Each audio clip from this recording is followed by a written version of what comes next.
We're seeing some breakaway fast bowlers, or those tear-away fast bowlers, the Umran Maliks, Mark Wood, Lockie Ferguson, Andrik Nokia, and they've had impact already in the early parts of the IPL.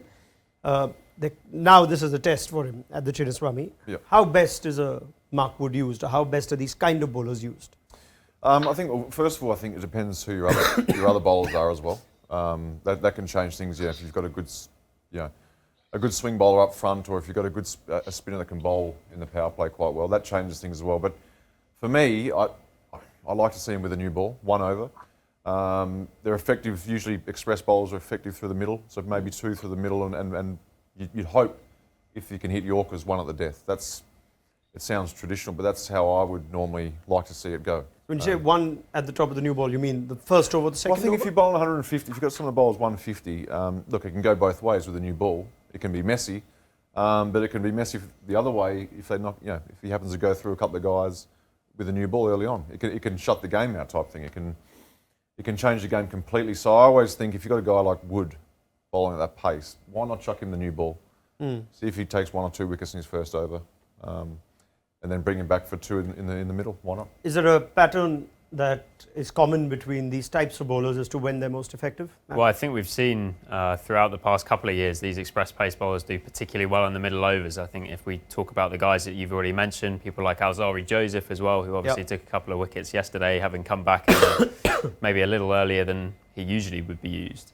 So I think if we see there, you have people, and Wood in particular has been so effective in that middle phase, and it'd be interesting actually, Shaun, to sort of get your thoughts as to why that is. I suppose particularly the contrast between an express pace bowler and then spinners who we usually see in the middle must be pretty unsettling for batters. Is that what you found in your own career? Yeah, I think if you're in the middle overs, there's a period of 3-4 overs there where you can noodle things around, set the game up for the back end type thing. I believe when you've got a guy bowl 150, you've got something else to worry about. You're going to worry about getting hurt, and he can go through and get you out. So all of a sudden, you're not so settled at hitting the guys on the boundary and just cruising through the middle overs. So when you've got someone bowling that pace, you've got other things to think about. And the fact is, usually express fast bowlers are wicket takers. So for someone like Mark Wood, if he bowls 2 overs in the middle, he gets a couple of batsmen out. You don't have to bowl to them in the last 4 overs. So.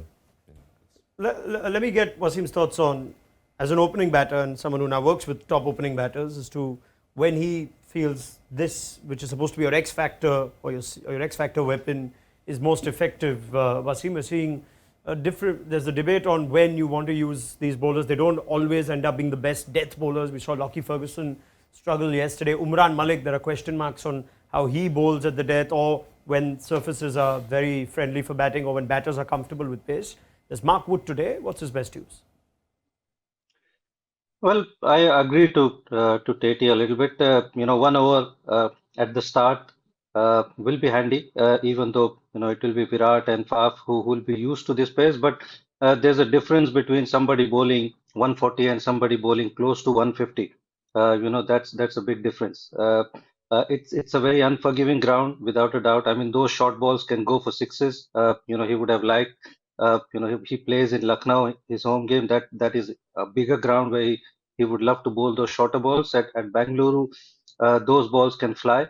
But if he gets it right, he hits that hard length, and that can get wickets. And if Bangalore batting lineup depends a lot on those two guys. If he gets one of them out, he can squeeze into that middle order, which hasn't performed yet. So 1 over in the top, probably couple in the middle, and then 1 in the death. Do you believe also that the bouncer is underutilized by bowlers with this skill, with the skill we speak of, the one you had? Yeah.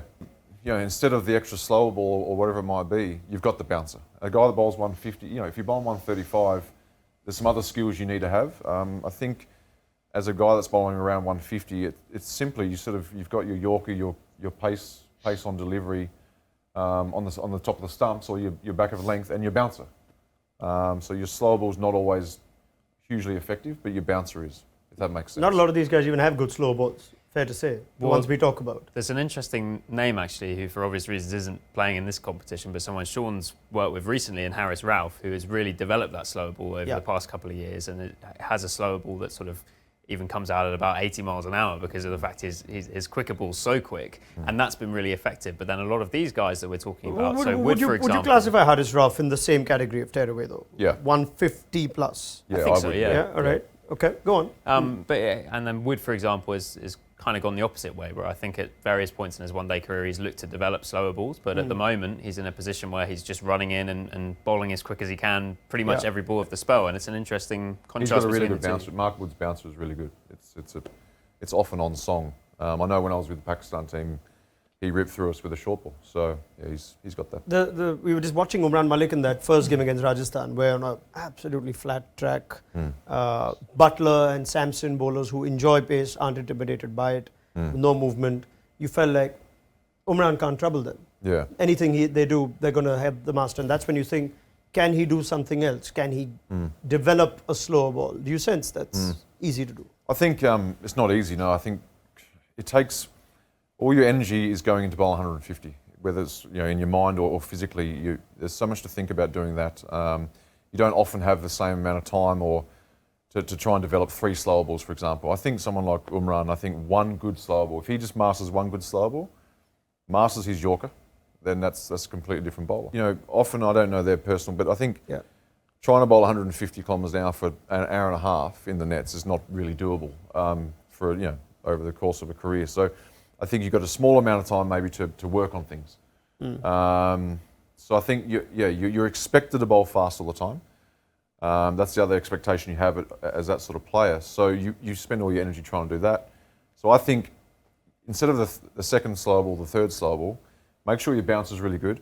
And I think the biggest one is making sure you've got a good Yorker at that pace. If you've got a good Yorker at that pace, everyone forgets about your slow ball pretty quickly. Yeah, well, Wasim's listening patiently. Let's get him involved in this chat as well. Fascinating to just hear about what makes these sort of tearaway fast bowlers effective, Wasim, but they can also sort of get it wrong often. We talk about the Umran Malik example. Just give me your thoughts as well from what you're listening to with Shaun.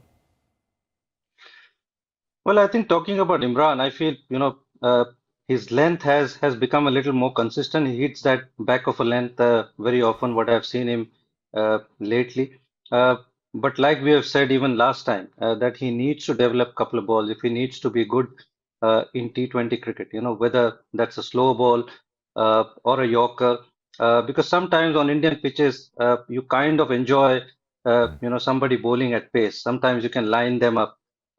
And it's not like Australia where that bounce is going to trouble you a lot, but sometimes the batters can line you up if it's coming down nicely.